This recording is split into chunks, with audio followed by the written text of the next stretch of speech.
जी, अस्सलाम वालेकुम। आज हमने जिस टॉपिक पर डिस्कशन करनी है वो अकाउंट हेल्थ के बाकी के पोर्शंस हैं, वो मैं आज आपके साथ डिस्कस करूंगी। क्योंकि हम पॉलिसी कंप्लायंस के जो पोर्शन है उसको भी देख चुके हैं और ओडीआर के इशू को भी देख चुके हैं। अब हमारा जो लास्ट हमारा टॉपिक जो है वो रह गए हैं, वो आज हम कवर अप करेंगे, जिसमें शिपिंग परफॉर्मेंस हमने देखनी है। ये हमारी जो तीनों पोर्शन है ये हमारे मिसिंग थे, इसको हम आज कंप्लीट करेंगे। एक लेट शिपिंग रेट है, प्री फुलफिलमेंट कैंसिलेशन रेट है, एक वैलिड ट्रैकिंग रेट है। ठीक है, इन तीनों को हमने आज कवर करना है। जो लेट शिपिंग रेट है, इसको सबसे पहले देखते हैं कि इसका टारगेट होता है 4% के अंडर। अब शिपिंग रेट होता क्या है, सबसे पहले इसे हम डिस्कस कर लेते हैं। लेट शिपिंग रेट पर जब हम क्लिक करते हैं ना, तो हमें यहाँ पर इसकी परसेंटेज पता चल रही होती है। दो तरह की परसेंटेज होती है, एक विद इन 10 डेज होती है और एक विद इन 30 डेज होती है। ये चीजें हमें यहाँ पर क्लियर नजर आ रही होती हैं। अब लेट शिपमेंट का मतलब ये है कि ऑर्डर की कंफर्मेशन अगर हम लेट करते हैं, यानी कि ये सेलर फुलफिल्ड ऑफर्स पर क्योंकि एप्लीकेबल होता है। और इसका मैं आपको दिखा देती हूँ कि जब कोई भी ऑर्डर सेलर फुलफिल्ड ऑफर्स का हमारे पास आता है और हमने उसको फुलफिल करना होता है, जैसे मैं ये मैनेज ऑर्डर्स पर जा रही हूँ और यहाँ पर शिप बाय की एक डेट आ रही होती है। सेलर फुलफिल्ड ऑफर्स को हम ऑर्डर्स को देखते हैं। जैसे अब यहाँ पर 169 ऑर्डर्स हैं जो कि अनशिप है, उसको हम देखेंगे। और अच्छा, यहाँ पर डेट आ रही है,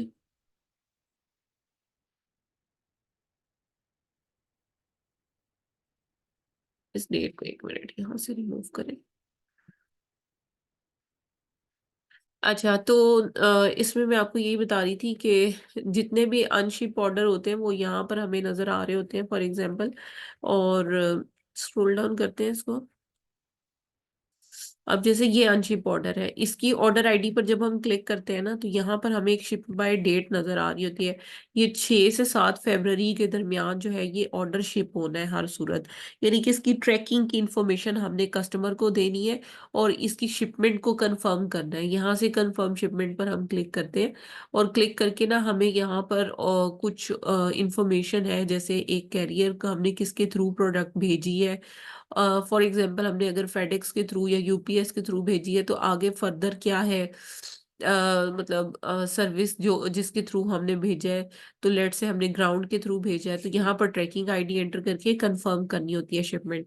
अगर ये हम टाइमली, यानी कि 7 फरवरी इसकी लास्ट डेट आ रही है, अगर हम 7 फरवरी तक इस ऑर्डर को कंफर्म नहीं करते, तो क्या होगा कि ये जो हमारा लेट शिपमेंट रेट है ये इंक्रीज हो जाएगा। यानी कि इसकी कंफर्मेशन की जो भी डेट है वो हर सूरत आपको यहाँ पर कंफर्म करनी है। अगर आप नई कंफर्मेशन ट्रैकिंग इंफॉर्मेशन एंटर करते टाइमली, तो आपकी जो लेट शिपमेंट रेट है वो इंक्रीज हो जाती है। अब यहाँ पर देखिए 689 ऑर्डर्स थे टोटल लास्ट 10 डेज में, जिसमें से वन ऑर्डर ऐसा था जिसकी लेट शिपमेंट हुई है। इसके अलावा यहाँ पर देखिए 2000 के करीब तकरीबन जो है वो ऑर्डर्स हैं और 21 ऑर्डर्स ऐसे हैं जो कि लेट शिप हुए हैं। सो एलएसआर जो है वो सिर्फ और सिर्फ सेलर फुलफिल्ड ऑफर्स पर एप्लीकेबल होता है। तो अगर हम कंफर्मेशन लेट करेंगे एक्सपेक्टेड डेट से, तो उसकी परसेंटेज बेसिकली काउंट होती है और ये 4% से अंडर होनी चाहिए, इसका टारगेट है। और ये बहुत ज़्यादा इंपॉर्टेंट होता है कि आप ऑर्डर्स की जो शिपमेंट है वो, अगर आप एक्सपेक्टेड डेट पर अगर नहीं कंफर्मेशन उसकी करते, तो उसकी वजह से आपके पास A to Z guarantee claim आने के चांसेस ज्यादा हो जाते हैं, नेगेटिव फीडबैक आने के चांसेस ज्यादा हो जाते हैं। इसके अलावा जो अकाउंट पर जो कस्टमर एक्सपीरियंस होता है वो भी नेगेटिव आपको ज्यादा फेस करना पड़ रहा होता है। तो अमेजोन ये कहता है कि अगर आप लेट शिपमेंट को रोकना चाहते हैं, तो आप अपने हैंडलिंग टाइम को एडजस्ट कर लें और जहां पर जितनी ज़रूरत है उस हिसाब से हैंडलिंग टाइम को एडजस्ट करें और मतलब उसी हिसाब से प्रोडक्ट को करें, ताकि आपको एलएसआर का इशू फेस ना करना पड़े। और अमेजोन की पॉलिसी के मुताबिक अगर हम 4% से हमारा एलएसआर बढ़ जाता है और अगर हम उसे कंट्रोल विद इन 10 डेज नहीं कर पाते, तो ज्यादातर हमारे अकाउंट की सेलर फुलफिल्ड ऑफर्स बंद हो जाती है और अकाउंट डीएक्टिवेट भी हो सकता है अगर बहुत ज्यादा कोई इशू है। कि आपने सारे ऑर्डर्स नहीं किए, या इस तरह से भी हो जाता है बाजुकात, या अकाउंट लोकेशन पे लगाना भूल जाते हैं, ऑर्डर्स आ जाते हैं आपको पता नहीं चलता। तो इस तरह की सिचुएशन में ज्यादातर क्या होता है, अकाउंट डीएक्टिवेट हो जाता है। लेकिन यूजुअली क्या होता है कि जब आप सेलिंग कर रहे हो और ये रेट थोड़ा बहुत अगर बढ़ता है और आप इसे अगर कंट्रोल नहीं कर पा रहे होते, तो उस कंडीशन में, उस सिचुएशन में क्या होता है कि सेलर फुलफिल्ड ऑफर जो है वो अकाउंट की बंद हो जाती है। अब यहाँ से हम रिपोर्ट डाउनलोड करके देख सकते हैं कौन से ऐसे ऑर्डर्स हैं जिन पर ये वाला इशू जो है वो फेस करना पड़ा है जिसपे ऑर्डर्स में जो है वो प्रॉब्लम आई है। तो इसकी रिपोर्ट को हम डाउनलोड करके और ऑर्डर्स देख सकते हैं कि किस किस ऑर्डर की जो है वो कंफर्मेशन लेट हुई है। अगर ये 4% से वो चला जाएगा तो हमारे अकाउंट पे एक नोटिफिकेशन आएगा जिसमें लिखा हुआ होगा कि हमारे अकाउंट में जो है टारगेट से हम मीट नहीं कर सके, जिसकी वजह से हमारा अकाउंट जो है वो डीएक्टिवेट किया है। अब जैसे ये ऑर्डर्स हैं और ये जितने भी ऑर्डर्स हैं इनकी जो कंफर्मेशन है वो लेट हुई है, जिसकी वजह से इसका जो है वो अकाउंट हेल्थ पर जो है वो इम्पैक्ट है। यहाँ पर आप देख सकते हो अकाउंट हेल्थ पर इम्पैक्ट है। ठीक है, इम्पैक्ट ऑन अकाउंट हेल्थ, ये क्रॉस का मतलब है कि है यहाँ पर। ठीक है, तो ये सारी ऑर्डर आईडीज है, ये एक्सपेक्टेड डेट है, और ये हमने किस दिन कंफर्मेशन की है वो सारी इंफॉर्मेशन यहाँ पर इस शीट में आ रही है। ठीक है, यहाँ से हम कंफर्मेशन कर सकते हैं। अब अगर ये वाला इशू आ जाता है अकाउंट में, तो इसका जो सोल्यूशन होता है वो ये होता है कि आपने एक अपील लिखनी होती है और उसको आपने सेलर फुलफिल्ड ऑफर्स को रीएक्टिवेट करवाने के लिए सेंड करना होता है, जिसमें आप रूट कॉज लिखते हो और रूट कॉज में मेंशन करते हो कि क्या वजह थी जिसकी वजह से आपने लेट डिस्पैच किया। अब जो लेट शिपमेंट होती है वो दो तीन वजूहात की बिना पर हो सकती है। एक तो आपके पास स्टाफ की शॉर्टेज अगर हो, उसकी वजह से आप लेट शिपमेंट करते हो यूजुअली। अगर स्टॉक अवेलेबल ना हो तो उस कंडीशन में आप लेट शिपमेंट करते हो, या फिर आपकी कैरियर के लॉजिस्टिक के इश्यूज होते हैं। तो ये तीन ही तरह के रूट कॉज इसमें यूजुअली होते हैं। तो आपको देखना है कि आप के अकाउंट पे उस सिचुएशन में क्या हुआ था जिसकी वजह से आपके अकाउंट पे लेट शिपमेंट रेट जो है वो इंक्रीज हुआ। अच्छा, इसको कंट्रोल करने का तरीका भी बता देती हूँ कि अगर लेट शिपमेंट रेट इंक्रीज हो जाए ना, तो जिस तरह से ओडीआर का था कि आप ज्यादा ऑर्डर ले लें तो परसेंटेज कम हो जाएगी, यहाँ पर भी यही होता है कि आप ऑर्डर ज्यादा उठा लें तो percentage automatic with in 10 days और 30 डेज कम हो जाएगी। जैसे अब यहाँ 689 ऑर्डर्स हैं, अगर 1000 ऑर्डर्स हो जाएंगे तो ये परसेंटेज और कम हो जाएगी। तो बेसिकली ऑर्डर ज्यादा ले लें, उसमें ये होता है कि हम फास्ट सेलिंग छोटी सी आइटम कोई लगा देते हैं लो प्राइस की, जिसकी डिमांड ज्यादा होती है, फास्ट सेलिंग बेशक उसमें प्रॉफिट ना भी बच रहा हो, तो उसमें ऑर्डर्स जब ज्यादा आते हैं तो ये एलएसआर ऑटोमेटिक हमारा जो है वो बैलेंस हो जाता है। एलएसआर भी इस तरह से मैनेज किया जाता है, ओडीआर भी इसी तरीके से मैनेज किया जाता है। ठीक है, तो ये हो गया। इसी में एक चीज होती है on time delivery. On time delivery की वजह से अकाउंट डीएक्टिवेट नहीं होता, लेकिन इसकी परसेंटेज अमेजोन ने हमें बताई होती है कि 97% से अबव होना चाहिए। इसका मतलब ये होता है कि जब ऑर्डर हमने यहाँ पर कंफर्म बिल्कुल सही डेट पर कर दिया, फॉर एग्जांपल 6/7 थी, हमने 7 को ही इसकी कंफर्मेशन कर दी थी। अब ये प्रोडक्ट पहुंचनी चाहिए थी कस्टमर तक 8 से 12 के दरमियान, 12 तक पहुंचनी चाहिए थी, लेट से वो 13 को पहुंची। तो ये बेसिकली क्या हुआ कि हमारी जो ऑर्डर की डिलीवरी है ऑन टाइम डिलीवर नहीं हुई प्रोडक्ट। ठीक है, तो ये इसका जो रेट है वो 97% से अबव होना चाहिए, लेकिन क्योंकि ये कैरियर सर्विस के एंड से लेट होती है चीज, तो इसकी वजह से अकाउंट डीएक्टिवेट नहीं होता, क्योंकि आपने अपनी रिस्पॉन्सिबिलिटी कंप्लीट की है, आपने टाइमली प्रोडक्ट जो है वो हैंड ओवर किया है लॉजिस्टिक्स को। और अगर ये बहुत ज्यादा ऑन टाइम डिलीवरी आपकी हो रही हो, तो फिर अमेजोन आपको ये सजेस्ट करता है कि आप अपनी जो कैरियर सर्विस है या लॉजिस्टिक आप यूज कर रहे हो उसको आप चेंज कर लो। ठीक है, तो ये 97% से अबव होना चाहिए, लेकिन ये भी सेलर फुलफिल्ड ऑफर्स पर ही होता है, लेकिन there is no penalty for not meeting this performance target. ठीक है, ये यहाँ पर क्लियरली मेंशन है। अच्छा, इसके बाद हम चलते हैं नेक्स्ट। इसमें जो शिपिंग परफॉर्मेंस का हमारे पास है वो है प्री फुलफिलमेंट कैंसिलेशन रेट। अब इसका मतलब ये होता है कि कितने ऑर्डर्स ऐसे हैं, कैंसिलेशन रेट जो है, कितने ऑर्डर्स ऐसे हैं जिसको सेलर ने जो है वो खुद से कैंसिल किया है। ठीक है, यानी कि अभी उसको ऑर्डर को फुलफिल नहीं किया है अमेजोन के सेलर, कस्टमर ने ऑर्डर प्लेस किया, सेलर ने उसे कैंसिल कर दिया। तो इसकी वजह से जो कैंसिलेशन रेट है वो इंक्रीज हो जाता है। और ये cancellation rate usually with in 7 days के टाइम पीरियड में ये कैलकुलेशन होती है इसकी। और इसका टारगेट होता है 2.5%। इससे बिलो हमेशा रहना चाहिए। 2.5% से अगर ये अबव चला जाएगा तो इसकी वजह से भी अकाउंट पे सेलर फुलफिल्ड ऑफर जो है वो डीएक्टिवेट हो सकती है। यूजुअली सेलर फुलफिल्ड ही बंद होती है शिपिंग परफॉर्मेंस की वजह से, लेकिन वैलिड ट्रैकिंग की वजह से पूरा अकाउंट डीएक्टिवेट हो सकता है। ठीक है, लेकिन एलएसआर और प्री फुलफिलमेंट कैंसिलेशन या ऑन टाइम डिलीवरी, इसकी वजह से अकाउंट डीएक्टिवेट नहीं होता कंप्लीटली, सिर्फ सेलर फुलफिल्ड ऑफर जो है वो अमेजोन बंद करता है। तो इसका जो टारगेट आपको बता दिया मैंने, बाकी ये है कि इसमें अगर सेलर कैंसिलेशन को इनिशिएट करेगा तो मैट्रिक जो है वो काउंट होगा। और अगर कस्टमर रिक्वेस्ट भेजता है कि ऑर्डर कैंसिल कर दे, और उसमें अगर अमेजोन जो है वो ऑप्शन भी दे रहा हो, तो जितने भी पेंडिंग ऑर्डर्स हैं या आइटम्स हैं जो कि डायरेक्टली या तो अमेजोन ने कैंसिल की है या फिर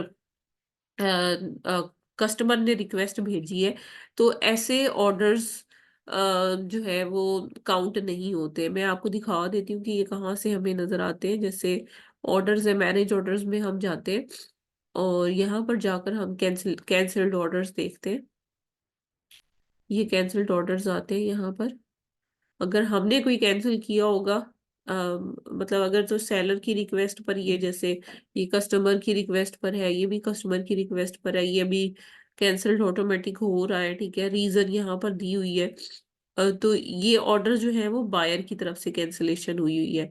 और अगर हम इन्हें कैंसिल करेंगे तो फिर ये हमारे उसमें काउंट होंगे।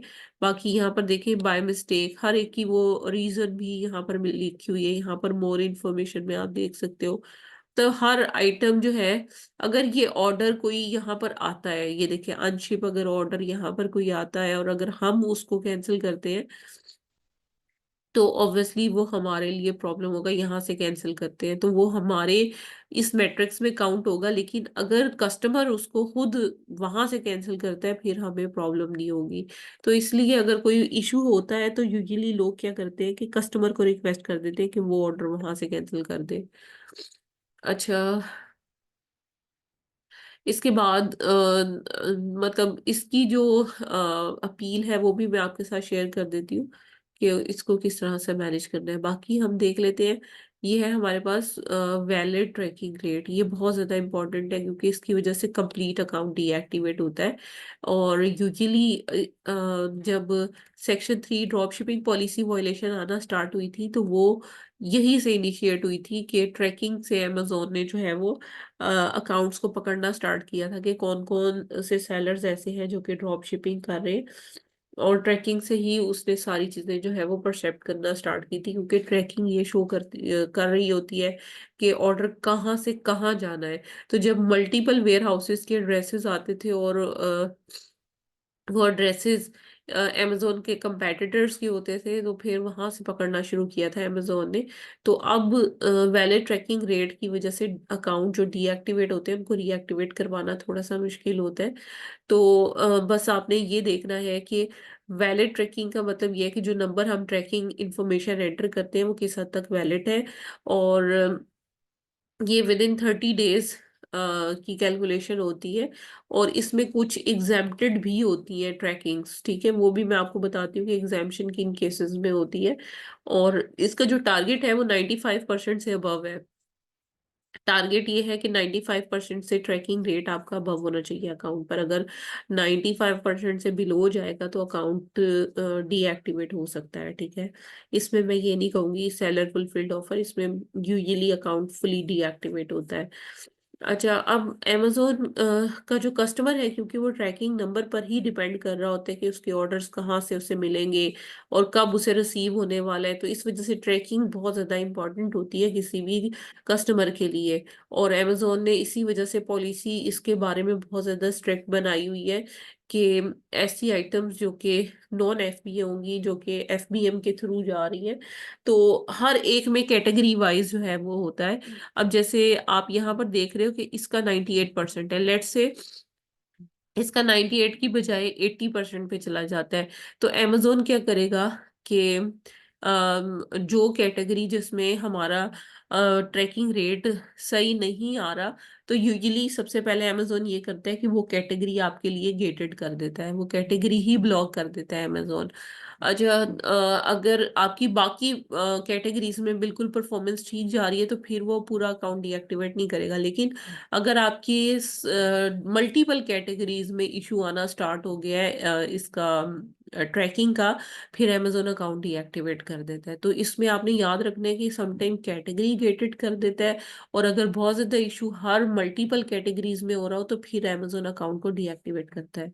अच्छा, कुछ शिपमेंट्स ऐसी होती हैं जिसमें ट्रैकिंग की एग्जाम्पशन होती है, जैसे बहुत हैवी आइटम्स हो गई या बल्कि आइटम्स हो गई, जैसे कबर्ड्स हो गई, बेड्स हो गए, इस तरह की जो हैवी आइटम्स होती हैं उस पर जो है वो एग्जाम्पशन होती है, क्योंकि इस पर ट्रैकिंग अमेजोन नहीं लगाता। ठीक है, और अमेजोन कहता है कि इस पर ट्रैकिंग ना भी लगे और प्रोवाइड करना जरूरी नहीं है। इसके बाद जितनी भी small and light weight items होती है ना, जिनके शिपिंग चार्जेस समेत उनकी प्राइस अगर लेस देन $10 होगी, तो उस केस में भी एग्जाम्पशन होती है। या जो इन्वेलप्स होते हैं, जो इन्वेलप की फॉर्म में प्रोडक्ट जानी होती है, वो भी एग्जाम्प्ट होते हैं।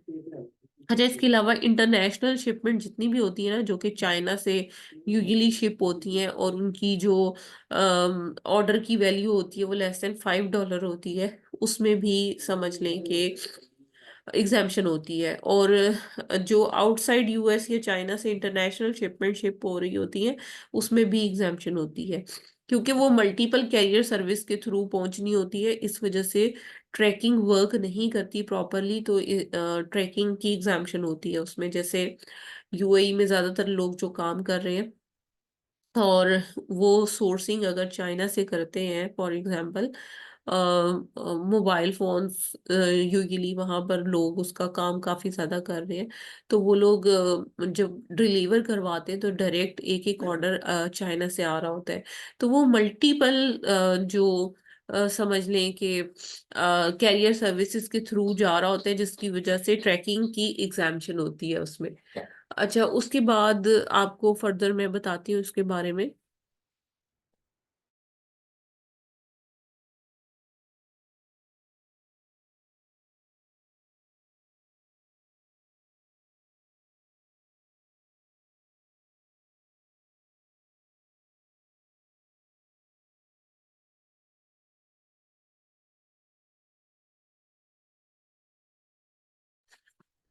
अच्छा, अब इसमें जो डिजिटल ऑर्डर्स हैं जो कि फिजिकली शिप नहीं हो सकते, वो भी एग्जैम्प्टेड होती हैं। ठीक है, तो ये कंप्लीट कंडीशन है।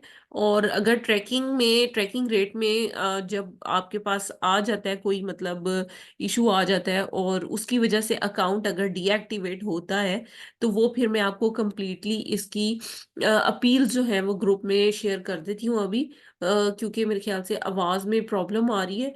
तो जो क्वेश्चन आंसर है वो व्हाट्सएप ग्रुप पर हम कंटिन्यू कर लेते हैं।